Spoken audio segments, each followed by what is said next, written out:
Hey, happy Monday, everybody. Welcome to a brand new week and a brand new episode of 5 Minutes with Phil. How was your weekend? We'd love to know. Why don't you let us know in the comments? I love seeing those comments fly in. They're great. And let us know how we could pray for you. Let us know what's going on. I just want you to know we appreciate you. So I pray your weekend was good. Now, what I want to give you today is a scripture from the book of Colossians chapter 3. Colossians chapter 3, beginning in verse 23 and 24. It's a great verse to kind of inspire you today. And to be honest with you, it's a great verse to inspire you every day. To see how you should approach your job, how you should approach what you do at home, students, how you approach your work on the campus and in the classroom, whatever the case might be. This is just great stuff for us to really digest and really become our motivation. Check this out.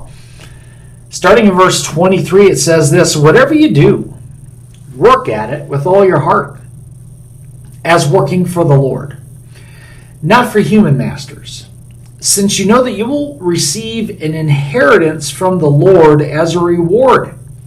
It is the Lord Christ that you are serving. Now, I love this because if there's anything that will really kind of trouble me personally, it's when I find somebody who only does just enough. They don't give their best effort, but they can at least check the box off that they accomplished the task. And it can be done kind of cruddy. It can be done without even checking to see if you did everything right or correct. And what a shame that is when a Christian does that.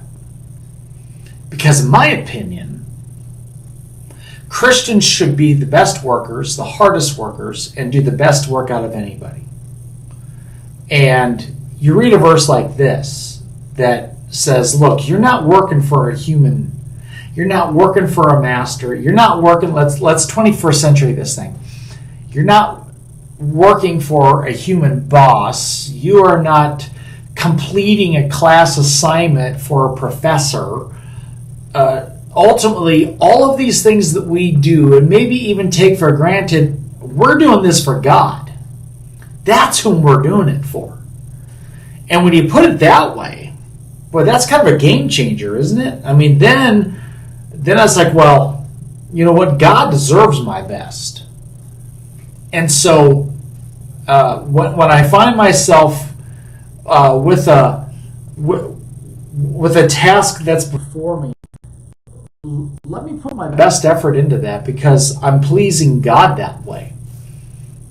God should be really proud of my work. I should represent whom I serve by everything that I do and everything that I say.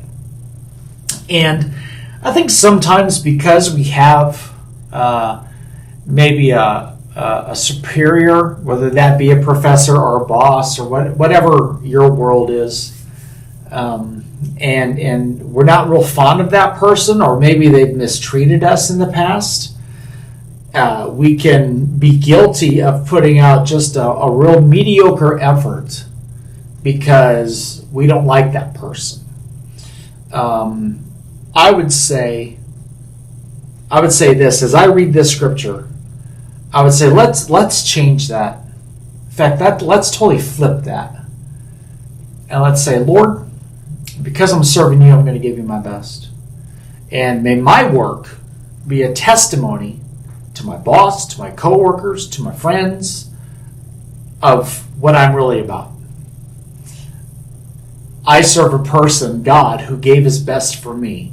And so in my work, in my schoolwork, I will give of my best easily because God's glorified in that. So if we do that, I think we'll see some pretty cool things happen for us. And I pray that blesses you and challenges you today. So I got to let you go. Thanks for joining me today. We love you. We care about you. And Lord willing, we'll talk to you again soon, okay? Have a wonderful day. God bless you. Bye-bye.